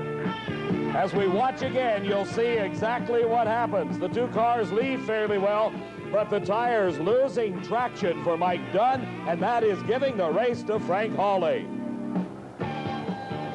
Well, Frank Hawley, tell me if I'm overusing the word consistency. A 5.94. Well, it's off a couple hundredths. You know what's strange? It's hard. How you can get out of breath in just a few seconds. It's a little harder work than people might think. You're going into the final round for the second year in a row here. Yeah, we just take it one round at a time, and we had to run Mike that time. Roland had run pretty good, and we haven't changed our battle plan at all. You know, things are about a tenth quicker because it's a year later, but we're just going to do the same old thing. See you in the final. Okay. Steve will find out who he will be racing in the final. Will it be this man, Dale Pulde, or his competition, Tom Anderson? Pulde has had a good weekend thus far with his Warrior. Very consistent, 6.05 seconds in the first round, a 6.02 in the previous round. And Tom Anderson, we know his problems. He had the fire in qualifying. They had to put the car back together. They burned a few pistons in the round before, but they have been around the 6-second flat zone. So this could be a very close race to determine who will be the opponent for Frank Hawley in the finals of Funny Car at the Gator Nationals. Tom Anderson in the far lane. Dale Pulde in the near lane. And they're both up in smoke. Anderson makes a move for the guardrail. Pulde to the center line. Pulde stands on it again and smokes the tires. And what a race. Forget the times. That doesn't matter. The reactions of both drivers. Tom Anderson keeping it out of the guardrail. And Dale Pulde keeping it from crossing the center line. Look at the move by Anderson towards the guardrail. As Dale Pulde smoking the tires. Heads across the track towards the center line. Had either driver touched either the guardrail or the center line, they would have been out. But Pulde stands on it again, just smoking the tires in the middle of the course and wins the race. Dale, some famous philosopher once said, I'd rather be lucky than good sometimes. I'll take the luck any day. It seems like it's with me today. Did you even know where Anderson was? I had no idea. This thing came up, and I think it hit the wheelie bars and smoked the tires. And I couldn't see after that until it came down and straightened out. Well, you're going to have a tough final round opponent in Frank Hawley. He's always there, too. I mean, every time. They're a tough group to beat.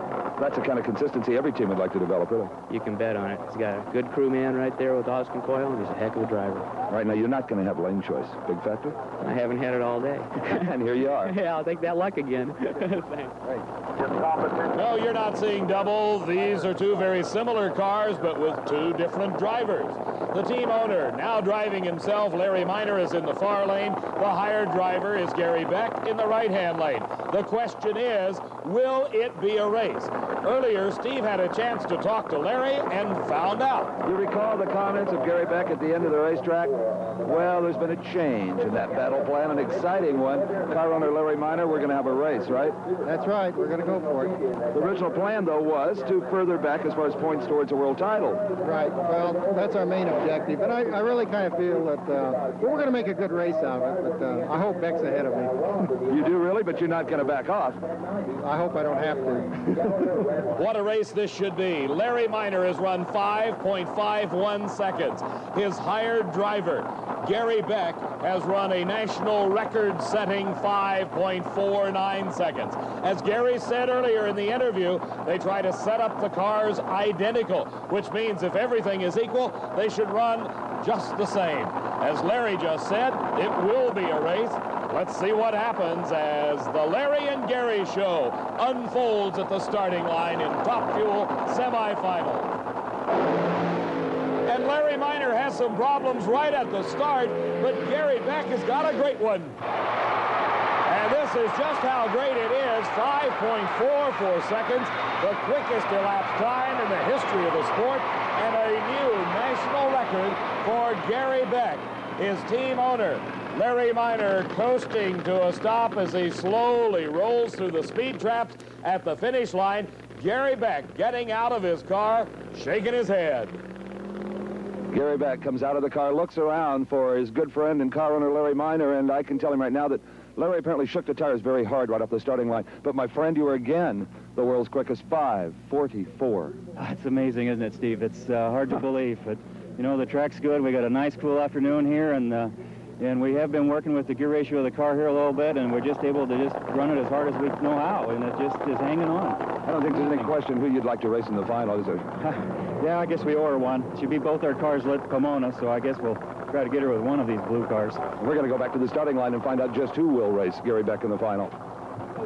Steve, when you talk about she in Top Fuel racing, it can be referring only to the pink car, the lady Shirley Muldowney, the reigning world champion. And you talk about dream matchups, Larry Minor against Gary Beck.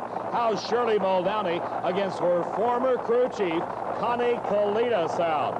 The winner of this going against the quickest man in the history of the sport, Gary Beck. Both drivers just sort of sitting here. Nobody's making a move to the starting line. Now Shirley rolls in. Here comes Connie. And Connie Kalita pulls Shirley Muldowney off the starting line. She loses a bit of traction, and it's an upset win for Connie Kalita. The crowd cheering as Kalita moves into the finals. A very respectable 5:66. We watch in replay and we'll see the margin of difference close to the starting line, and at the finish line it is duplicated by a car length. Connie Kalita earning the right to face Gary Beck. Connie Kalita. A little revenge, I guess, for the U.S. Nationals, huh? Yes, it is. That's as much fun as winning the race? Well, it'd be better if it was in the finals. It'd make it a lot sweeter. Well, everybody knows all those stories, but you had a real thrasher at the last minute.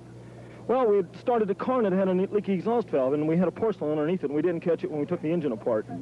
So we popped the head back off and fixed it. All right, now it's Gary Beck. I don't know if you heard his elapsed time, 5:44. No, I'm protesting it because it was a bad time. I'm sure that there's a piece of something that got in front of the lights that gives that thing that quick. There ain't no way in the world it can be that quick. Sounds impossible, but we know it's real, don't we? God, his car's running good. He has really got a handle on it. It's amazing, and he's not hurting it either. It's phenomenal. He's really got his act together. Well, if I know the bounty hunter, you'll blow this one right out of the frame to beat him. I wouldn't do that. Steve, don't bet on that. Connie Kalita has wasted the motors on far less than a Gator Nationals championships. So the finals are set in our three professional categories of Top Fuel, Funny Car, and Pro Stock. This lady, for the first time, watching the finals as a spectator.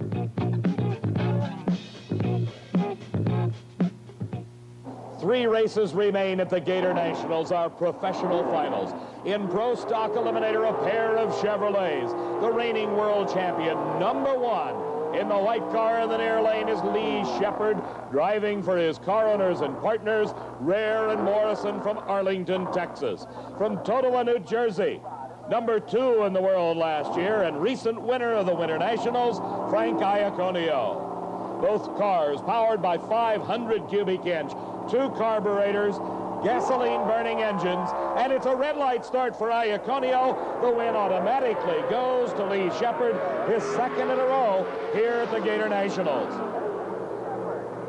At the starting line, the story is told as Lee Shepard, also with a great performance of a 768 at over 180 miles an hour. These full-bodied factory hot rods moving through that quarter mile at speeds over 180.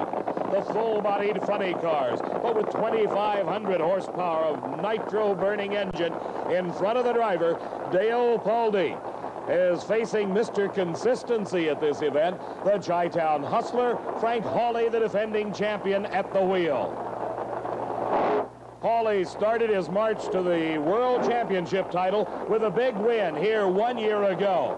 He has consistently been in the low 590s in every round of elimination. The Chi-Town Hustler last year making its first major effort at national event competition, and it paid off with the world champion title. Dale Poldy, winning back here in 1978, was runner-up in 1981, and he's giving Hawley a run for the money. As they near the finish line, it is Hawley by just over a Carling. Frank Hawley wins it. Pat Minnick's daughter, just happy as she can be. Karen, that's Frank Hawley in a 592, remains with that consistency. In the replay, you see they are just side by side as they pass our starting line camera position, but at the finish line, approximately a car length and a half separating the two drivers. The young Canadian Frank Hawley wasting no time coming out from under the Dodge Charger Chi-Town Hustler. Frank Hawley, the world champion. This is 2 in a row, much like Lee Shepard for Hawley. In fact, this was really the glory ground for this car, where it all started, their chase to the World Championships. Congratulations again. Thank you, Steve. You spun the tires a lot in the middle. Side by side, 5-second runs. You ran a little bit quicker. Really? What was it? Do you remember? I mean, I saw the car for a long time. And then after it got overspin the tires in the middle of the track, we just sailed on through like we have for the last few races. The victories like this are so important from a cash flow standpoint for a car that doesn't have a major product emblazoned on the side and a 6-figure bank account. Well, that's it, and someday we'll probably have the 6-figure bank account because you may win it all. Yeah, well, if we don't do that, this is probably the best deal in auto racing is right here. Absolutely, and here comes the crew. Austin Coyle that runs this car. Some say maybe a borderline genius. Congratulations, Austin. Another nice one. The congratulations being paid to Frank Hawley, but at the starting line, the quickest man in drag racing history is trying to end a 16-month streak of no victories. Gary Beck has been the top qualifier at the last 6 NHRA national events, but he has not won a race since October of 1981. Connie Kalita, winner twice on the national event trail last season, has got his work cut out for him. He ran a 5.66 in the semifinals to defeat his former driver, Shirley Muldowney, but Gary Beck ran a 5.44. He's already run another 5.40, a 5.49. What will he do this time? He's just driving away from Connie Kalita, and Gary Beck wins the race with another 5.40, 5.49 seconds elapsed time at over 251 miles an hour. Leaving the line, the blue car of Gary Beck not missing a beat. Kalita into problems. He shuts off, and Beck wins it. Oh, and congratulations again to you and your wife, Penny, and to Larry Miner, and a happy crew that'll be down here in just a few minutes. Have you ever, short of that first win in 1972, have you ever enjoyed a weekend anymore at the drag races? Well, it's so much work that, you know, that it's hard to understand the fun. Maybe we'll understand the fun tomorrow. Gary Beck is your Gator Nationals top fuel champion. Steve, Gary Beck is back in that winner's circle after such a long dry spell. For Steve Evans, this is Dave McClellan saying congratulations to all the Gator Nationals champions. The executive producer of Diamond B Sports is Harvey M. Crowledge. Produced and directed by John B. Mullen. Footage of the NHRA Gator Nationals is a Diamond B Sports presentation.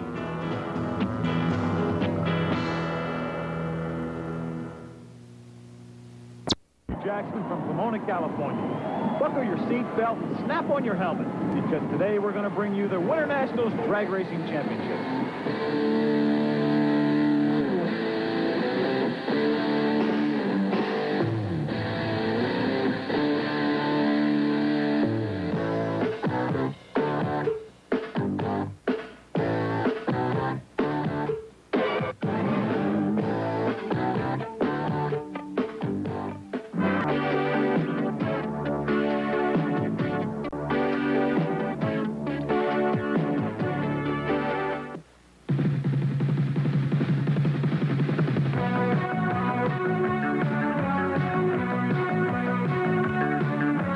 Go to Pomona, California, and the Winter National Drag Racing Championships.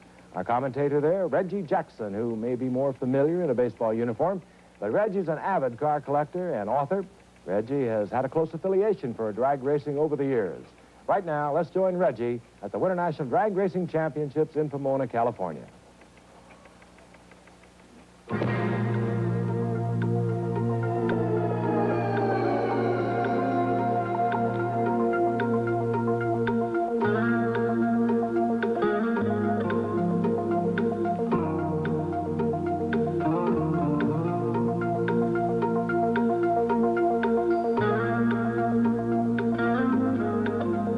Looking at a normal winter morning in Pomona, California. Quiet and serene. However, for 4 days in February, that calmness at the LA County Fairgrounds becomes something else.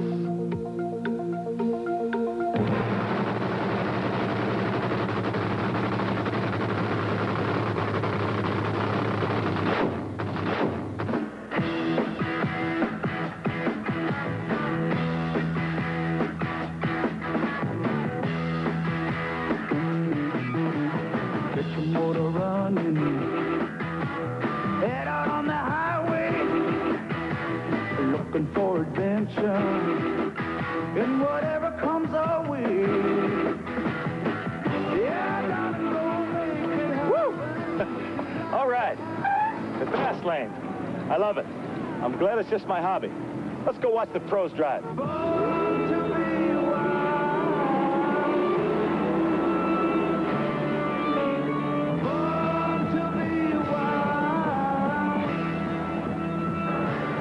Hello again, everybody. I'm Reggie Jackson for ABC's Wide World of Sports.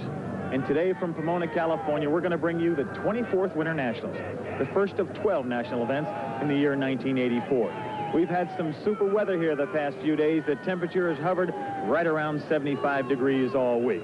And it's super clear. Along with great weather, we've got a fantastic crowd. The greatest crowd they've ever had here in the history of the Winter Nationals, and they're going to be seeing some outstanding drag racers. All the great names are here, some household names and some new ones. The competition the past few days has been nothing short of fierce. And no one knows it better than our 37,000 fans that are here today.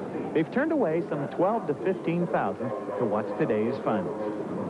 As our NHRA maintenance crew prepares the track for today's races, let's take a look back and see what the drag racer's greatest fear can be.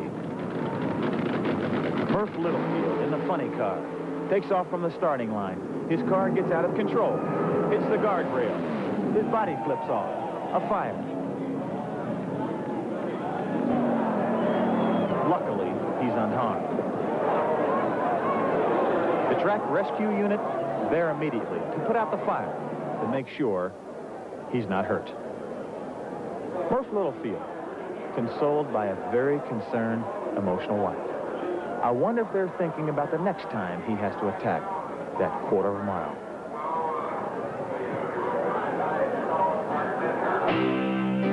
Today we're going to concentrate on 3 professional classes. First, the Pro Stock class, cars that most resemble our factory-built cars with metal bodies and gas-burning engines. Then the funny car with their fiberglass bodies covering those nitro fuel-burning engines of over 2,500 horsepower, capable of speeds of over 240 miles an hour. Then there's that top fuel class, or the dragsters as some say, with those big 16-inch tires in the back, those low-slung bodies, and those bicycle tires up front. 2,500 horsepower, capable of speeds of over 250 miles an hour. The drama started early on this, the final day of competition, as some of the familiar names had problems. One of those top names was funny car driver Raymond Beadle, who'd been running very consistent and was number 2 qualifier. He seemed to cinch to arrive in the finals, but on this day, it just was not meant to be. After giving us an exhibition in driving, he wins the race. But his parachute fails to open. He crashed at over 150 miles an hour. And this is what he wound up with, a mutilated Blue Max. Out of the drag race for the rest of the day. One of the biggest names in drag racing in the past 20 years, Don the Snake Prudhomme, has been having his problems of late. They continued in Pomona. His car stalled before he even got to the starting line. We're trying to stay current. That's the main thing in any sport. You know, when you have the edge, In automobile racing, you read the newspapers that guys win, you know, for 2 or 3 years in a row, then lose it. It's because someone come along with a new trick idea, and right now we're looking for one ourselves. But it's just not something that we've lost interest. It's just something we haven't got going for us right now that we're trying to get back. The upset and the unexpected continue as 1982-83 world champion funny car driver Frank Hawley and his Chi-Town Hustler lost control from the starting line. His car went across the center line, automatically disqualifying him from the race. With some great driving, he avoided a crash. Well, what happens is it's the first time I've ever crossed the center line since I've been driving this car in 4 years. And what you worry about mostly is the lack of consideration for the other driver. Round, round, get around, I get around, yeah, get around, round, round, I get around, I get around, round, round, I get around, get around, round. Are ready for the semifinals in the funny car class. It'll be Al Segrini going against John Force. Both drivers have been in the pits preparing their cars for this race, making adjustments in their clutches, changes in fuel mixture. It's been a very difficult track today. The track's been slick. It's been sticky. They've had problems keeping the car straight, getting the horsepower to stick to the ground, not smoking those tires. John Force got here because Don Prudhomme failed to get his car started. Al Segrini beat Little John Lombardo. The drivers are ready. They're on the starting line. They'll now wait for the Christmas tree. The green light, they're off. Segrini with a good start, but his car gets out of shape. John Force's car smokes the tires.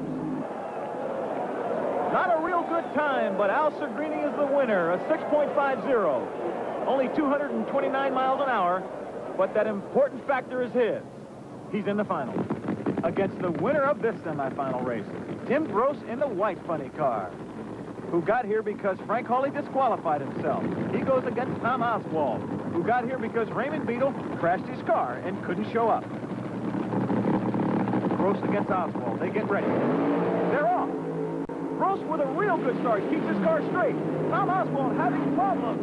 And Gross with a great time of 5.95, 241 miles an hour. He's in the final, and he goes against Al Segrini. Man, I can't wait to see this one. You've heard me mention elapsed time in miles per hour. The line before the finish line establishes a speed trap where your miles per hour measurement starts. Elapsed time is recorded at the finish line. The line after the finish line is at the end of the speed trap, and that records your miles per hour. We now go to Top Fuel, where we have a chance to see speeds in excess of 250 miles an hour. The competition was intensified with Big Daddy Don Garland, a legend making his first appearance in 4 years at the Winter National. As you may have seen, he made Gary Beck red light and wound up with a victory. Gary Beck, world champion, 1983, holder of the world record of 5.39 seconds. Red lights. One wonders if people hear the footsteps of Big Daddy Don Garland. I could have anticipated a little bit. I had some awful good reaction times in qualifying. The car's leaving real hard, and the track was very good tonight. I thought I did see some yellow, but I got caught. You take whatever you can get in this business. You know, it's too bad he red lit, but that's drag racing. That's drag racing now, and this is drag racing back then. 1963, as we look at the legend, Big Daddy Don Garland, winning at Pomona with a time of 8.26.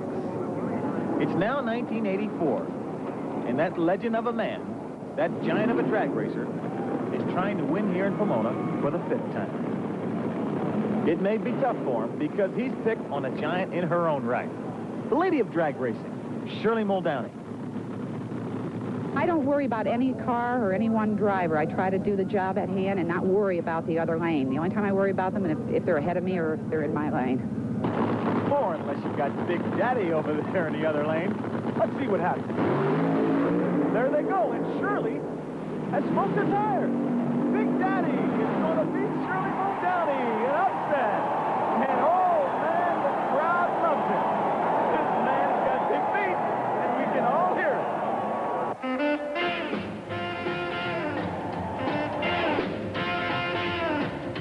Get ditching and right. And now for the Final Four in Top Fuel, the semifinal. Larry Miner against Gary Ormsby. Larry Miner, the California potato farmer, who has come up with a top ET out here of 5.40 seconds, going against Gary Ormsby, the car dealer from Northern California.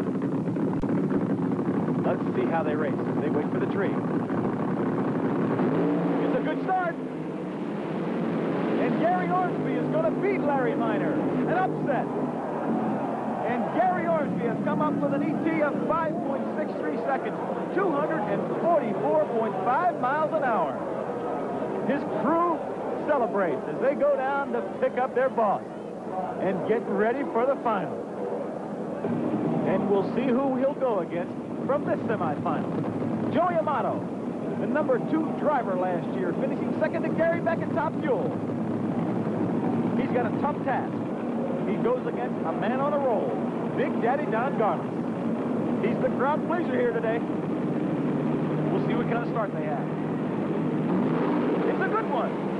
Joey Amato puts a hole shot on the old-timer Big Daddy. Joey Amato's going to hang on for a victory with an elapsed time of 5.84 seconds, 230 miles an hour. He's in the final against Gary Ormsby. Big Daddy Don Carlitz, the crowd a little bit down. They were pulling for the old veteran. Joey Amato is going to go against Gary Ormsby in the final of Top Fuel. Now let's give a little credit to some of the other class winners here today.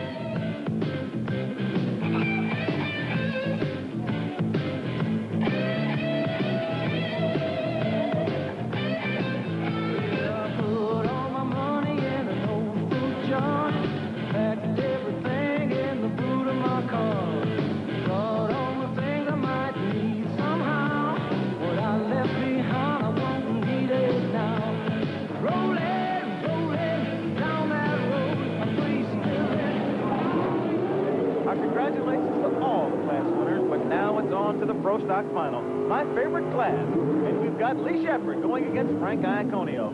Lee Shepard has won 8 of the last 10 meetings they've had. Lee Shepard, the #1 driver last year in Pro Stock, going against Frank Iaconio from New Jersey, the #2 driver last year. It's Texas against New Jersey. We'll see what happens. They get ready. And it's a good, clean start. Lee Shepard has the lead in the beginning.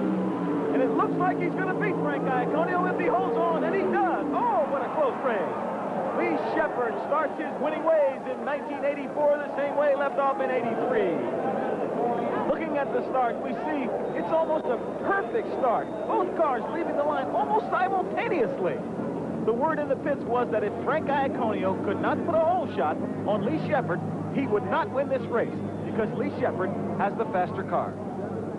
Save my pennies and I save my dimes. Giddy up, corner.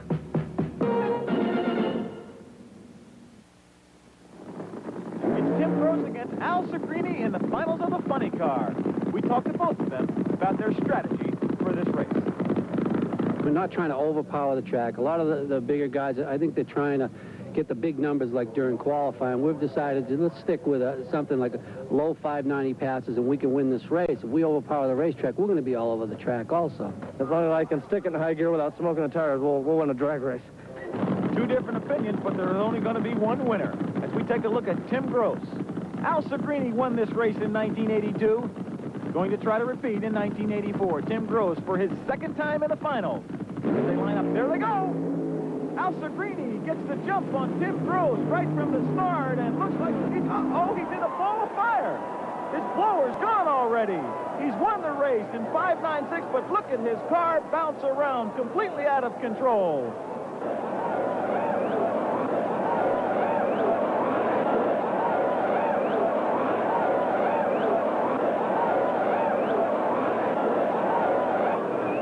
There he is.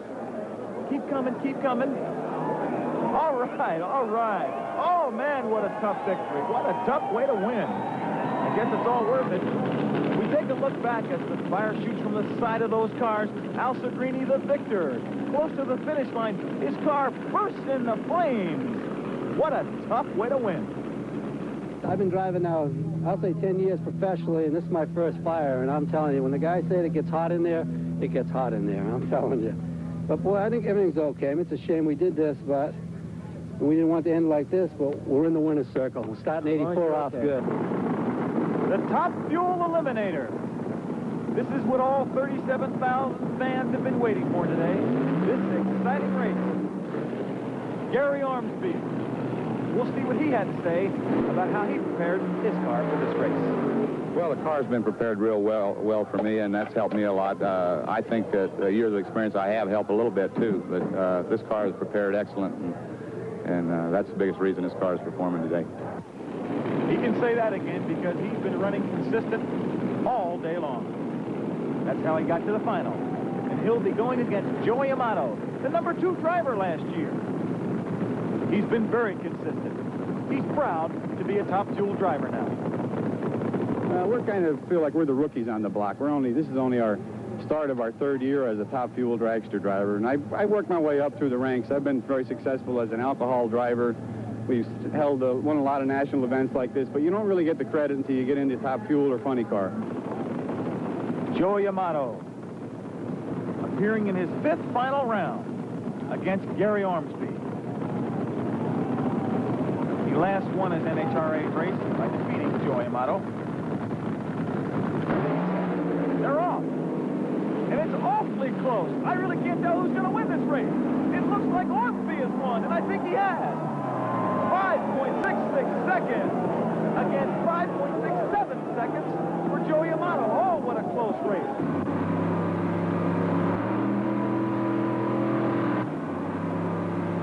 As we take a look back, it cannot be very much closer. 5.66 to 5.67 as the crew celebrates that big $20,000 first prize. A big handshake. And some well-deserved champagne. It's the party tonight. Now we get a chance to finally look at those jet cars.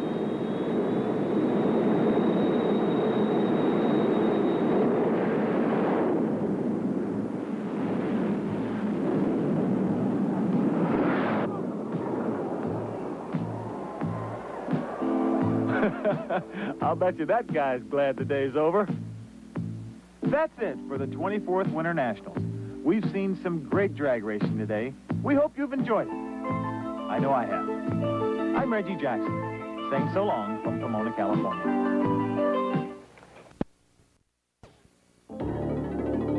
The mighty Mississippi River, father of waters, whose legendary currents collect soil from across America en route to the Gulf of Mexico. Along the way, those waters pass the city of St. Louis, home of the Gateway Arch, the Cardinals, cool jazz, and hot drag racing. The 4,000 horsepower thunder and lightning of Top Fuel Eliminator. The ground-shaking, full-bodied spectacle of funny cars. Pro Stock, where lightning reflexes and pump gasoline create stock-bodied monsters. And this week, a special look at one of the IHRA's exciting sportsman classes, Quick Rod, where some of the wildest creations on Earth battle each other and the clock. Also this week, a special announcement for fans of the two-wheeled bonsai action of drag racing motorcycles. And a taste of the spectacle unique to IHRA racing, the Night of Fire, when flaming jet cars light up the night and fill it with sound. All this coming your way as ESPN presents Championship IHRA Drag Racing, the Tasti Asti Spumante Gateway Nationals.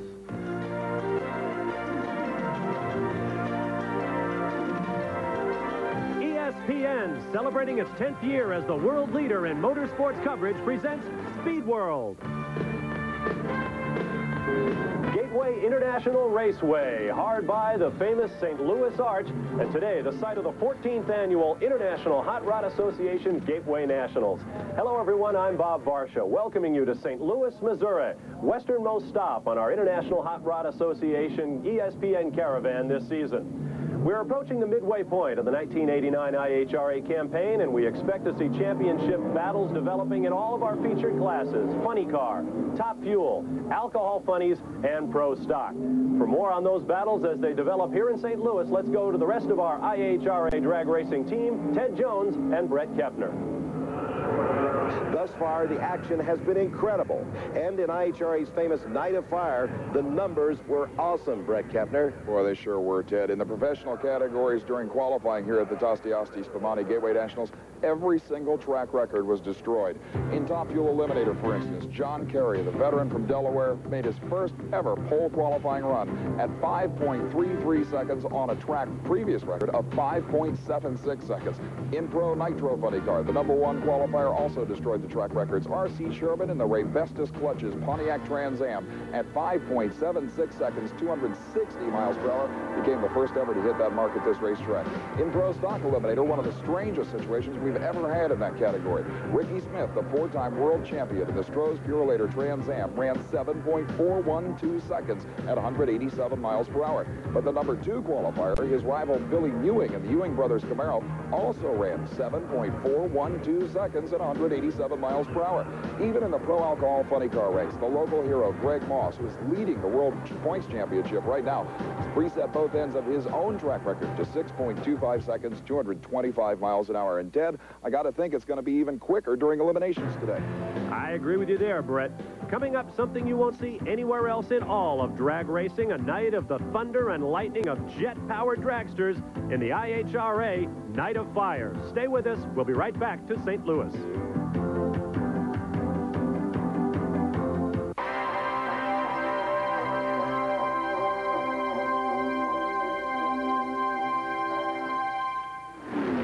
Back at St. Louis and the IHRA Gateway Nationals, ready for a night of fire. Something you see nowhere else in drag racing, but on the IHRA Tour. Qualifying by the light of the moon and the flames from the headers. And here in St. Louis, Ted, we had a night of final qualifying like no